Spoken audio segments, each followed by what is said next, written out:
ഖുർആൻ എന്താണ് അറബി ഭാഷയിൽ എഴുതാൻ കാരണം? അതിനെക്കുറിച്ച് വ്യക്തമാക്കുന്നുണ്ടോ? അറബിയിൽ എന്തുകൊണ്ടാണ് ഖുർആൻ അവതരിപ്പിക്കപ്പെട്ടത്? അടുത്ത ചോദ്യം ഖുർആനായിട്ട് ബന്ധപ്പെട്ടത്.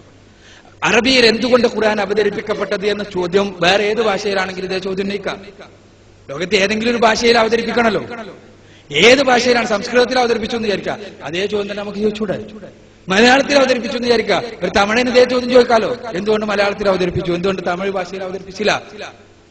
പിന്നെ മുമ്പൊരു യുക്തിവാദി എന്നോട് ചോദിച്ചാൽ എന്താ വെച്ചാൽ, ഖുർആൻ ഒരു ഭാഷയിലാകണം, ആർക്ക് വായിച്ചാലും എപ്പോഴും തീരണ ഒരു ഭാഷ, ഒരു മാജിക് ഭാഷ, അതിന് പഠിച്ചവനെ അവതരിപ്പിക്കണം. അപ്പോ നമ്മള് എന്താന്ന് വെച്ചാൽ അങ്ങനെ ഒരു മാജിക് ഭാഷ ഉണ്ടാക്കാൻ പറ്റൂല. അതിന് പരിശുദ്ധ ഖുർആൻ അവതരിപ്പിക്കപ്പെട്ട ഭാഷ, ആ ഭാഷയ്ക്കൊരു സവിശേഷതയുണ്ട്.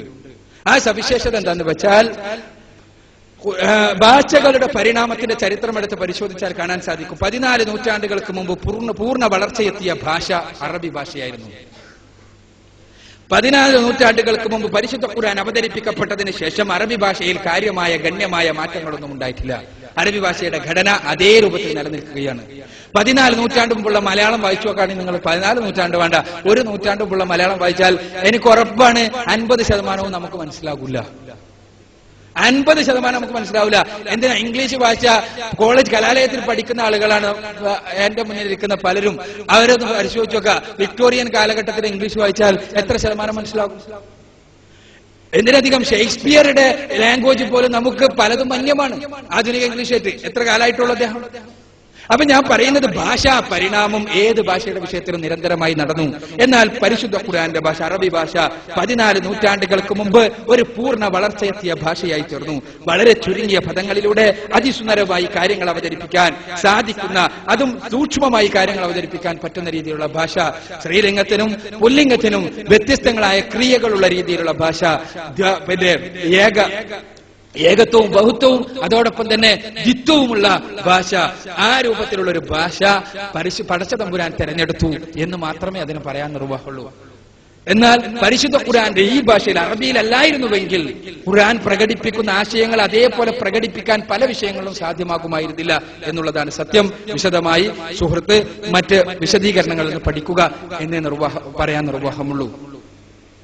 അപ്പൊ അറബി ഭാഷ പടച്ച തമ്പുരാൻ തെരഞ്ഞെടുത്തതാണ്. അതിന് കാരണം ഇതായിരിക്കാം. അറബി ഭാഷയെ സംബന്ധിച്ചിടത്തോളം അത് അന്ന് ഏറ്റവും പൂർണ്ണ വളർച്ച എത്തിയ ഭാഷയായിരുന്നു എന്ന് മാത്രമല്ല, കൃത്യമായി ഇന്ന് പോലും അതേപോലെ സുന്ദരമായി കാര്യങ്ങൾ അവതരിപ്പിക്കാൻ, കൃത്യമായി സൂക്ഷ്മമായി കാര്യങ്ങൾ അവതരിപ്പിക്കാൻ മറ്റ് പല ഭാഷകൾക്കും, ആധുനികമായ പല ഭാഷകൾക്കും സാധിക്കുമോ എന്നത് സംശയമാണ് എന്നാണ് ഞാൻ സൂചിപ്പിക്കുന്നത്. മറ്റൊരു ചോദ്യം സുഹൃത്തിന്റെ, മുഹമ്മദ് നബി ദൈവം തമ്പുരാനെ നേരിട്ട് കണ്ടിട്ടുണ്ടോ ഇല്ലേ എന്നെല്ലാമുള്ള ചോദ്യങ്ങളാണ്. മുഹമ്മദ് നബിയോ നമ്മളോ കാണുക കണ്ടിട്ടില്ല എന്നുള്ളതല്ല പ്രശ്നം. മുഹമ്മദ് നബി അദ്ദേഹത്തിന്റെ അമാനുഷികമായ മെഹ്റാജിന്റെ യാത്രയിൽ ദൈവം തമ്പുരാനുമായി സംഭാഷണം നടത്തിയതായും കൂടിക്കാഴ്ചയുണ്ടായതായിട്ടുമെല്ലാം ഹദീസുകളിൽ വിശദീകരിക്കപ്പെട്ടിട്ടുണ്ട്. അത് ദൈവം തമ്പുരാന്റെ അസ്തിത്വവുമായി ഏത് രൂപത്തിലാണ് ബന്ധപ്പെടുക എന്നെല്ലാമുള്ള പണ്ഡിതന്മാരുടെ ചർച്ചകളുണ്ട്. ഞാൻ അങ്ങോട്ട് പോവല്ല. ഞാൻ സൂചിപ്പിക്കുന്നത്, പടച്ച തമ്പുരാനെ കണ്ടേ അനുഭവിച്ച്, നേരിട്ട് നമ്മുടെ ഇന്ദ്രിയങ്ങളിൽ നിന്ന് അനുഭവിച്ച് വിശ്വസിക്കൂ എന്ന് പറയാൻ ഒരാൾക്കും കഴിയില്ല. ദൈവത്തിന്റെ രൂപത്തിലല്ല, ദൈവത്തിന്റെ രൂപം കണ്ടറിഞ്ഞിട്ടേ വിശ്വസിക്കാൻ പറ്റൂ എന്ന് പറയാൻ കഴിയില്ല. കാരണം എന്താണ്? ഇന്ദ്രിയാതീതമാണ് പടച്ച തമ്പുരാന്റെ അസ്തിത്വം.